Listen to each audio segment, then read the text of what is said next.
Assalamualaikum warahmatullahi wabarakatuh. Waalaikumsalam warahmatullahi wabarakatuh. Alhamdulillah alladzi ja'ala bi ni'matil iman wal islam asyhadu an la ilaha illallah wahdahu la syarikalah wa asyhadu anna Muhammadan abduhu wa rasuluh.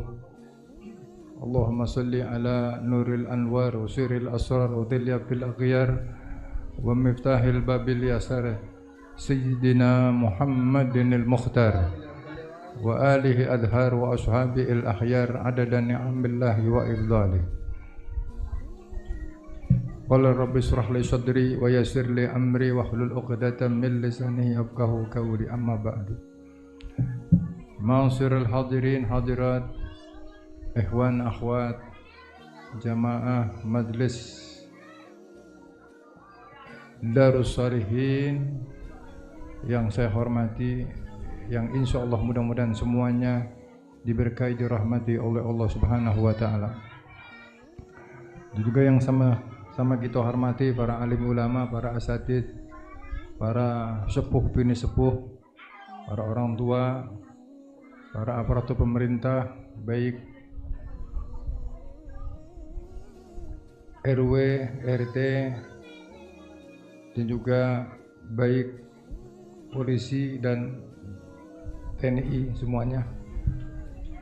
Sama kita hormati guru kita Habib Banal Mahbub Al-Habib Husain bin Ahmad As-Segaf, dan juga para habaib yang lain, para guru-guru yang lain, para asatidz yang lain, yang mohon maaf saya tidak sebut satu persatu, tetapi tidak mengurangi rasa ta'zim dan hormat kami kepada para habaib, kepada para tuan guru, kepada para asatidz yang lainnya. Juga sama kita hormati sesepuh kita Al-Mukarram Ustaz Shadiqin.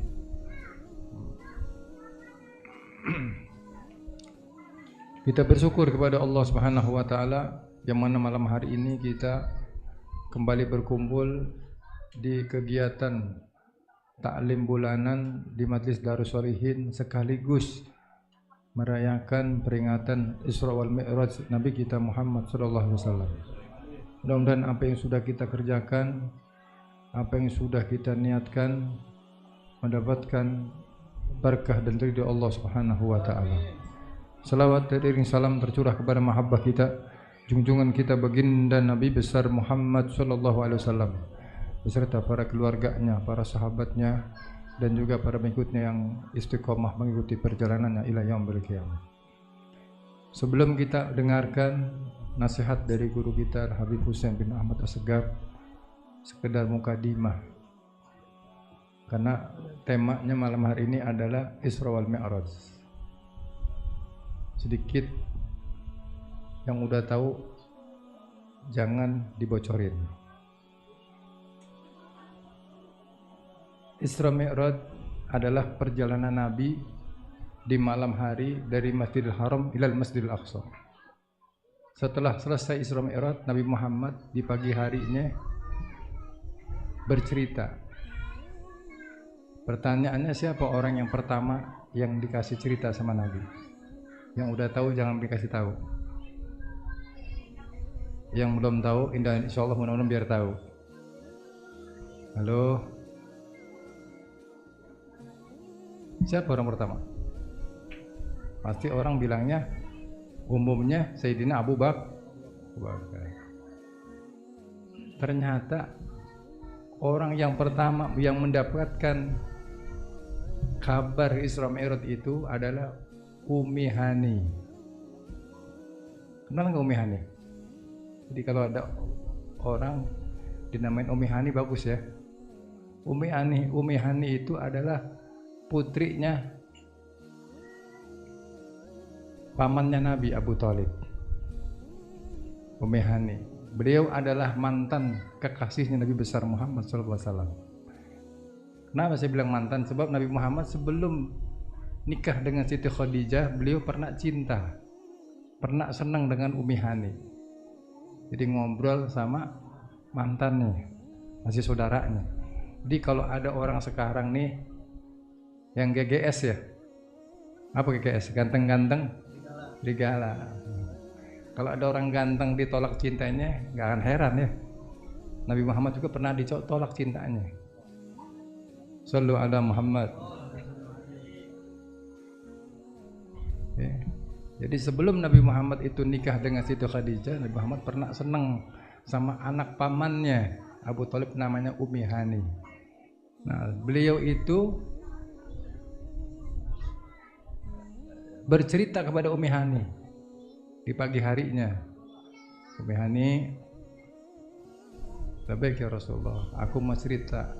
Kira-kira anti percaya enggak? Engkau percaya enggak kalau aku ini malam di-Isra Mi'rajkan oleh Allah Subhanahu wa taala?"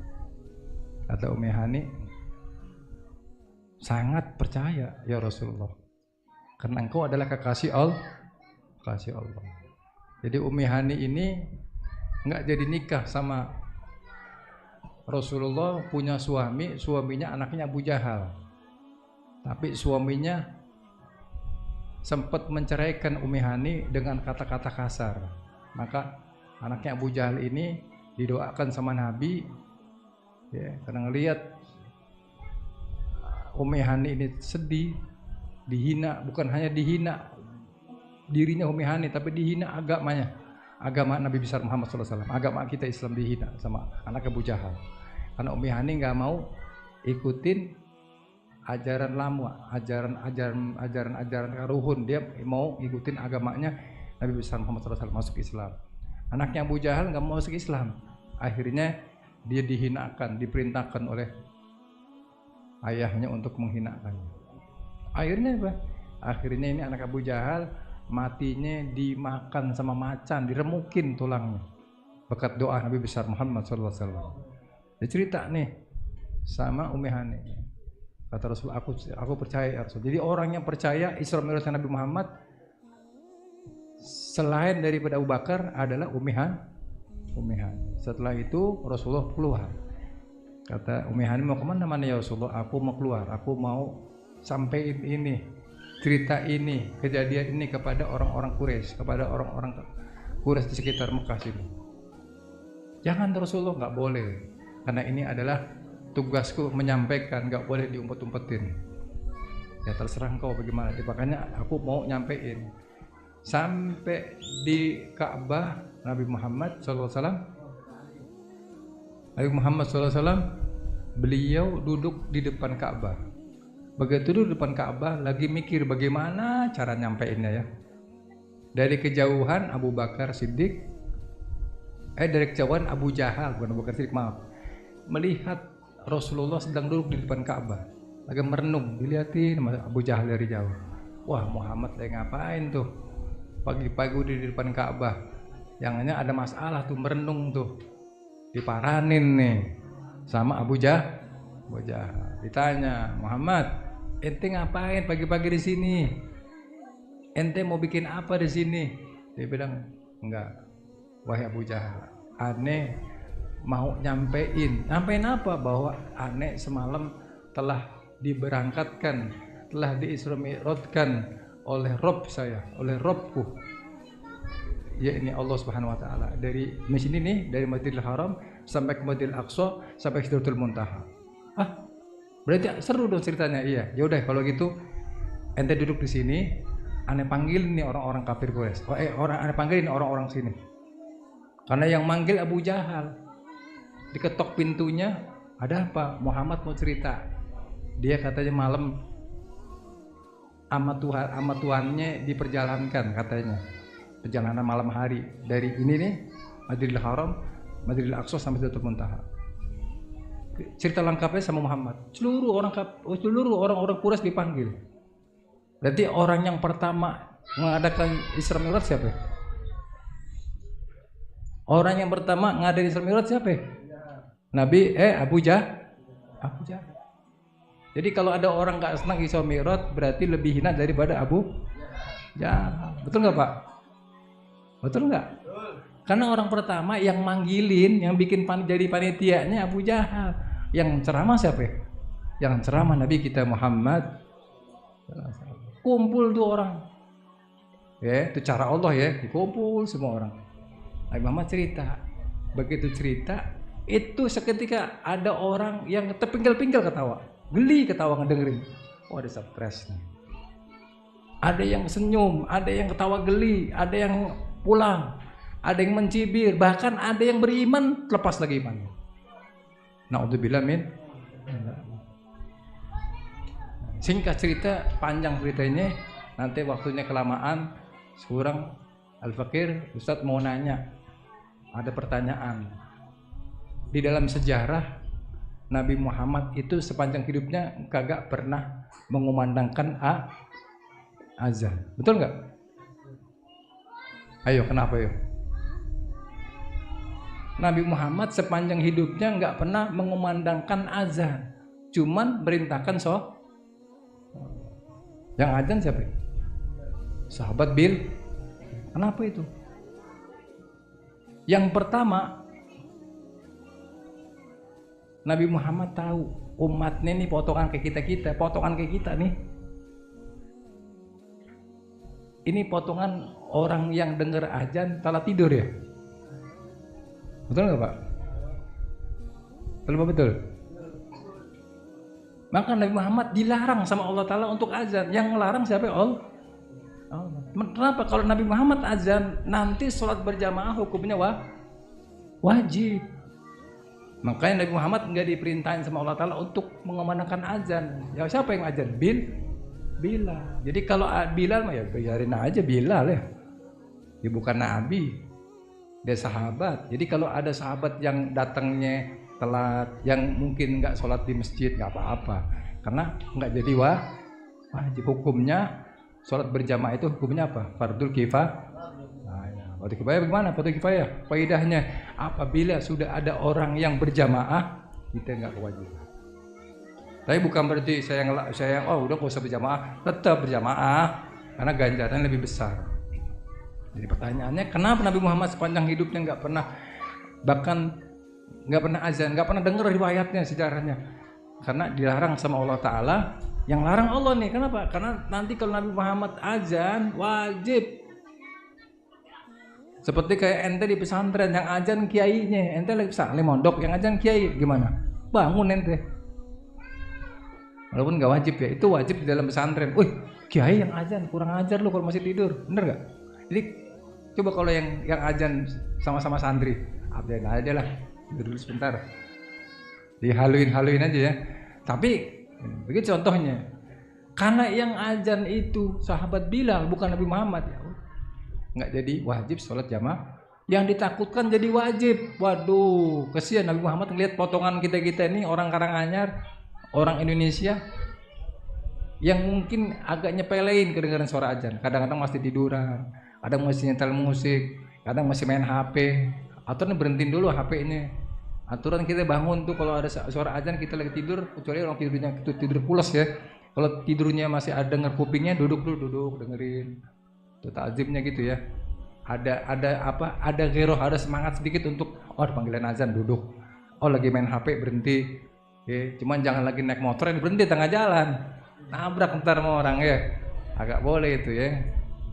Itu aja ya, nggak panjang ya. Kalau cerita panjang Isra Mi'raj, waduh ntar yang ada waktunya nggak ke ini ya. Nanti insyaallah guru kita Habib Husain bin Ahmad Assegaf akan menjelaskan baik itu berkenaan dengan Isra Mi'raj dan juga yang berkenaan dengan urusan selawat sama Nabi, karena ini bulan selawat, karena di bulan ini adalah bulan Sya'ban, bulan turunnya perintah selawat kepada junjungan kita baginda Nabi besar Muhammad SAW. Untuk siapa? Siapa yang diperintahkan? Yang diperintahkan adalah umatnya. Berselawat kepada kekasihnya Nabi besar Muhammad SAW. Kepada beliau Habib Husain bin Ahmad Assegaf, waktu dan tempat kami persilakan. Sallu ala Muhammad. Alhamdulillah, kita dengarkan nasihat tausiah dari guru kita Habib Husain bin Ahmad Assegaf. Sebelum ditutup dengan bacaan doa maulid, sekedar menguatkan saja ya, bahwa kita ambil ibarat kalau kita kerja di salah satu perusahaan, pasti ada hak kita di situ dan juga ada hak perusahaan, begitu ya, betul nggak? Jangan kita mau mintanya hak kita saja. kita juga harus memenuhi hak perusahaan kita, perusahaan yang kita kerja. Kita mintanya hak tapi kerja kita malas-malas. Kita minta hak tapi kerja kita nggak, disuruh lembur nggak mau, disuruh kerja main-main, buang-buang waktu. Nah itu nggak bener ya. Artinya begitu juga kita hidup, ada hak kita, Allah akan berikan. Juga ada hak Allah, kita nih ada hak makhluk terhadap Tuhannya, dan juga ada hak Tuhan kepada makhluknya. Nah haknya Allah sudah diberikan, kita sudah diberi sehat, diberi segala-galanya sama Allah Ta'ala. Tinggal kita memberikan hak kita kepada Allah Subhanahu. Apa itu? Tadi sholat 5 waktu jangan tinggal. Kalau pengen berkah, pengen ada lebih dan sebagainya, jangan tinggal sholat 5 waktu. Insya amin ya rabbal. Nah, tadi Habib, guru kita Habib Hussein menjelaskan tentang nisfu Sya'ban. Ada apa? Nisfu Sya'ban, di samping kita dianjurkan oleh guru kita, para ulama kita untuk membaca doa nisfu Sya'ban. Gunanya apa? Gunanya mudah-mudahan kita diakui jadi umat Nabi besar Muhammad SAW. Sebagaimana kabar gembira dari Allah Subhanahu wa taala, yang mana Allah taala mengabarkan kepada Nabi Muhammad, yang Nabi Muhammad sampaikan kepada sahabat pada saat itu apa sampainya? Kata Allah taala, kata Nabi Muhammad, kullu ummati yadkhulunal jannah illa man aba. Semua umatku akan masuk ke dalam surga kecuali yang kagak mau. Kecuali yang kagak mau. Ya, maka mudah-mudahan kita orang yang mau ya, yang mau, yang kita insyaallah harapan Nabi Muhammad, harapan Nabi Muhammad yang mana kita akan masuk ke dalam surganya Allah Subhanahu wa taala. Amin ya rabbal alamin.